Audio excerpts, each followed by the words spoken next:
Fedoruk Centre is a very unique hub of nuclear research innovation that really helps to direct our agenda for the province of Saskatchewan. And the Fedoruk Centre has emerged in the Canadian nuclear establishment as a voice, as an organization that has a mission, one that has to do with engaging society and communities in nuclear science and technology. Sylvia Fedoruk, after whom that center is named, is a pioneer in external beam therapy, radiation therapy. She was behind that cobalt-60 therapy. Cobalt being a radioactive element that emits gamma rays. This treatment is used by millions of people around the world. And so the fact that it was developed in Saskatchewan put Saskatchewan in a great place, having pioneered the capability. Nowadays, one of those developments in oncology is the therapeutic nuclear medicine and also imaging, which always go hand in hand. And we're in the business of creating tools that we can put in the hands of doctors to get that knowledge, to make those calls, to maximize the good health outcomes of treatments and diagnosis. What the cyclotron does is it allows us to produce many isotopes, many different types of isotopes that are used to make this type of diagnostic molecules or therapeutic molecules that we work on. So very unique. It starts with understanding a disease model, modeling it, which my lab is very interested in doing. Then we try to study a very well characterized molecule in that disease model. The isotopes are short-lived usually, so within, say, 2 hours, half of it's disappeared. In the case of fluorine-18, it's 2 hours. In the case of carbon-11, that's 20 minutes. Okay, so you need a local supply of these isotopes to do your research. We make use of the chemists of our team, the radiochemists and the radiopharmacists, to develop a tool or a probe that can tag this molecule with the nuclear isotope. And what we do is we take those isotopes and we do radiochemistry on them. We build them into a molecule that targets a certain disease process. Okay, so we take the isotope, we do radiochemistry, then we develop a radiopharmaceutical that's then injected into a human or an animal.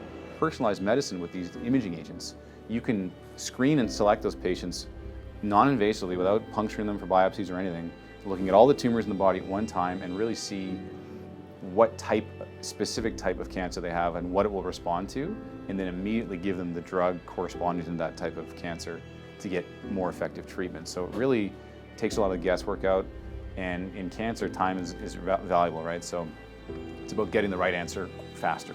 The Fedoruk Centre in the cyclotron facility has the capability to produce a wide variety of radioisotopes that can be used for a PET-CT scanner. And here in Saskatoon, over the last I guess 4 or 5 years, we've now scanned over 5,000 patients. So having the cyclotron right here in our backyard that produces the isotopes for us is critical for this research. Without it, none of this is possible. Well, I think University of Saskatchewan and the Fedoruk Centre for Nuclear Innovation are now uniquely positioned to make huge impact in the field of imaging and nuclear medicine because of the concentration of all those facilities and capabilities on one campus. We're building a capacity for people to think about nuclear science and technology in general.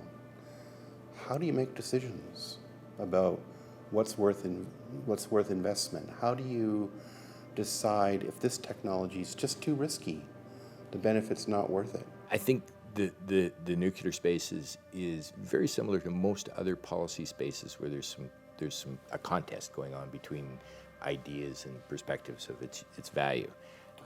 There are some uses that are unambiguously popular. They tend to be things that are dealing with immediate needs that are universally available. So you don't hear a lot of concern about nuclear medicine. You don't hear a lot of concern about the use of the atom in a whole variety of research spaces that aren't moving out into broader commercial use. So throw out the question, what do you think of XYZ? And the citizen responds this or that or the other thing, but we're not accountable to those answers. So this is a very different approach, because what we're suggesting is we're not just asking citizens the questions, we're allowing citizens, we want citizens to ask questions. We want citizens to engage in a dialogue where they're learning, where we know the public is smart. We know that the people on the street do have an opinion, and it's often an informed opinion. And this kind of classic idea of a deficit model where what we're going to do is we're going to educate the citizens, we're going to push this information at them, and then they'll just understand it'll all be fine, is really not feasible, because these are value-laden questions. And we have to address these kind of questions from that perspective. Now people are looking to science and the application of science, aka innovation, to solve not just small problems, but to actually create opportunities and solve some of the big problems of today. That could be feeding the global poor, that could be improving the environment, that could be addressing health issues, that could be just deciding what developments we'll do where, when, and how. Look at the risks of climate change. They're massive. So how do we start to work towards solutions, right, that are actually addressing that while still providing the energy people need?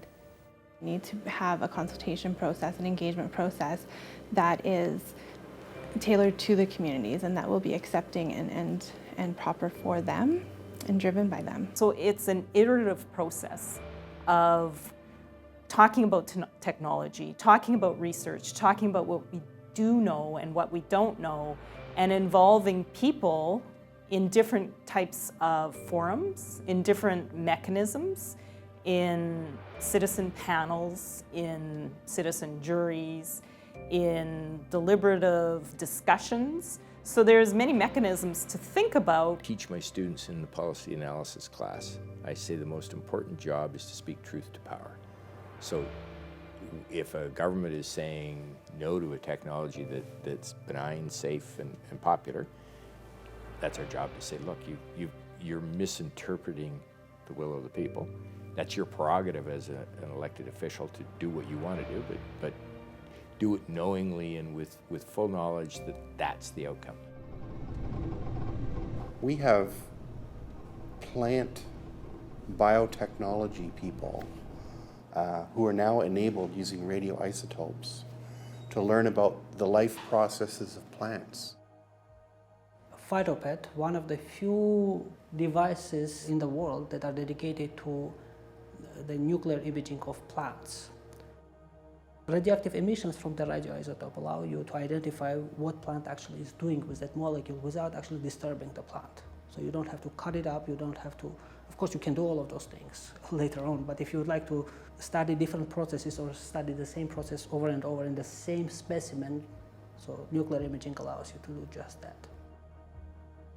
One thing that we have learned that plants are very picky about the environment they are in, and they change very quickly. You would never think, or at least I would never think, that it happens in such a quick time scales.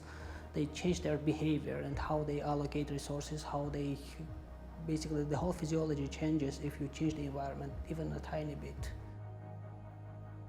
So the next step here is we've done the first set of experiments up at the cyclotron in Saskatoon, and they were of more of a qualitative nature. So we're proceeding now with our collaborators in agriculture and soil science to develop the next set of experiments to image larger plants, to image cores from soil that show how bacteria are working there. Because one of the key things in these investigations is the interaction of the good bacteria in the soil to the plants and how they exchange nutrients for the benefit of the plant. I'm involved currently in a fairly large project funded by the Fedoruk Centre, looking at developing a technical capacity for understanding the economic implications and risk, and to do with the siting of advanced technologies, such as a small modular reactor. Basically, it's about risk awareness and risk assessment, And it ranges everything from communications through transport, through fundamentally, for me anyway, understanding the subsurface, looking at the propagation of seismic waves from the surface source down through the subsurface. And depending upon the density and wet bulk density of those rocks, we'll get reflection, refraction, and that in turn helps us understand the structural layer of the rocks, the type of rocks that we're dealing with, presence or absence of faults and things like that. Developing a new power plant in a province this size means basically making sure that all of the elements are optimally fit together. So we find the water resources, we make sure that the geology works with that there's transportation routes, that there's a good workforce nearby. So finding water in a place where all of the people, resources, transportation, and safety systems are in place is going to be a major challenge. So essentially, we're trying to all work together as a larger group to find that best place in Saskatchewan, and it might mean that we have to build new reservoirs or pipe water in from somewhere else because the optimal location may not have enough water. I think the future of the Fedoruk Centre will continue to be defined by that founding vision. Are you helping people through nuclear medicine and nuclear research regarding health? That's a key pillar of the Fedoruk Centre. And the Fedoruk Centre, I think, is positioned to play a unique role in developing new therapies and also imaging protocols. Focusing on material sciences, focusing on safety. Goodness knows we need more research in this area. And also focusing on what the future energy options can look like. And the Fedoruk Centre is here to enable building of capacity in the province to realize these benefits from nuclear science and technology.